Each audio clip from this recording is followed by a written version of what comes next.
Assalamualaikum warahmatullahi wabarakatuh. Salam sejahtera bagi kita semua.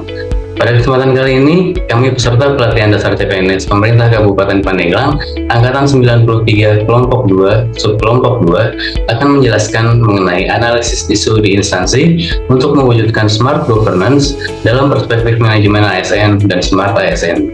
Adapun anggota kelompok kami, yang pertama ada Dida, yang kedua ada Inayatul Aini, yang ketiga ada Irfan Abdurrahman, yang keempat ada Maizarni, dan yang kelima ada Yayu Amalia Ali Putri.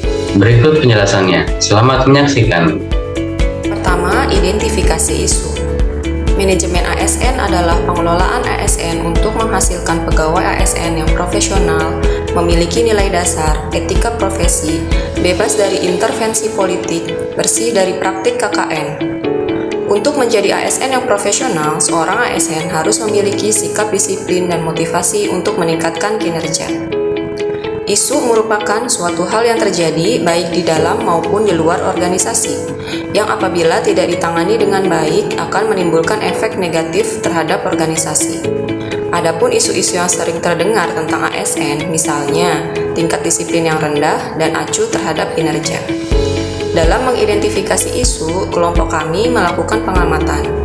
Berdasarkan hasil pengamatan yang kami lakukan, isu-isu yang ditemukan pada unit kerja diantaranya kemampuan penggunaan teknologi yang rendah dan keengganan untuk belajar.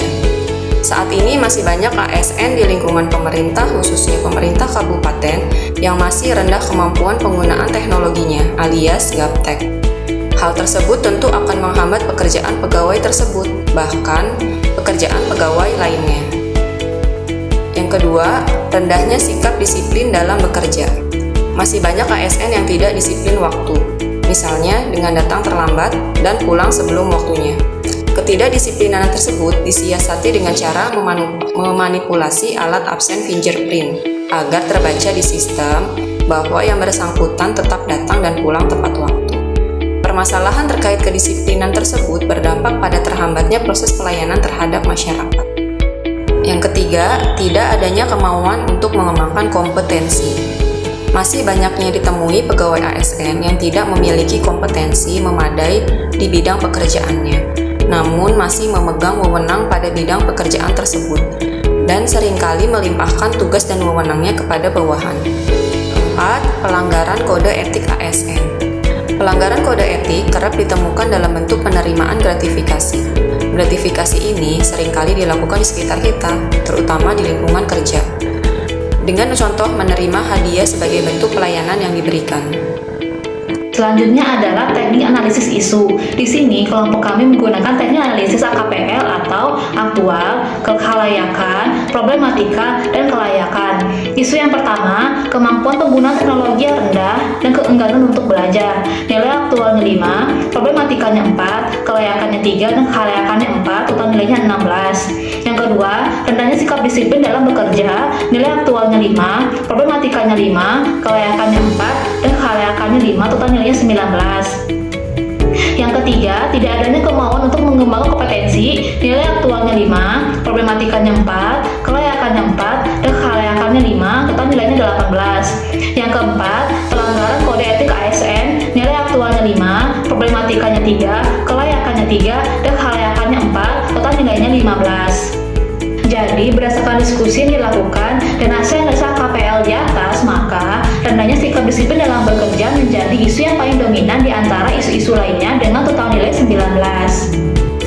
Penyebab terjadinya isu yang pertama, kurangnya teguran atau sanksi. Yang kedua, kurangnya sikap akuntabilitas. Yang ketiga, datang terlambat atau tidak di tempat saat jam bekerja. Yang keempat, kurangnya komitmen mutu. Setelah mengetahui penyebab terjadinya isu, kita buat diagram fishbone atau diagram tulang ikan yang merupakan salah satu metode yang digunakan untuk menganalisis penyebab dari suatu masalah atau kondisi. Diagram fishbone disebut juga dengan diagram sebab akibat atau cause effect diagram. Faktor-faktor yang berkontribusi dalam suatu proses pembuatan kerangka fishbone. Yang pertama, metode.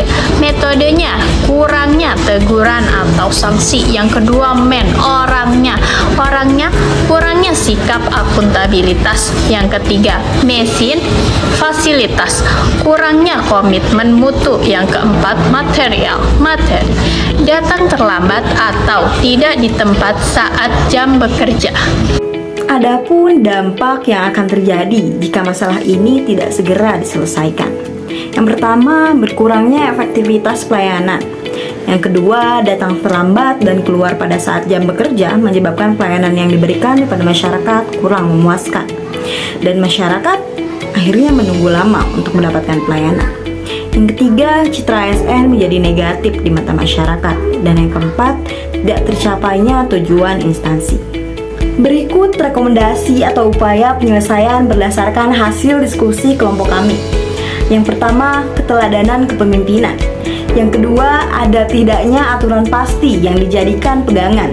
Yang ketiga, keberanian pemimpin dalam mengambil tindakan. Yang keempat, ada tidaknya pengawasan pemimpin. Yang kelima, ada tidaknya pengawasan kepada pegawai. Yang keenam, diciptakan kebiasaan-kebiasaan yang mendukung tegaknya disiplin. Yang ketujuh, terapkan reward dan punishment secara seimbang. Dan yang terakhir, lakukan konseling secara intens untuk memahami kesulitan yang dialami oleh pegawai. Demikian hasil analisis isu yang telah kami lakukan. Semoga dapat menambah pengetahuan dan pemahaman kita mengenai manajemen ASN dan Smart ASN. Akhir kata, wassalamualaikum warahmatullahi wabarakatuh.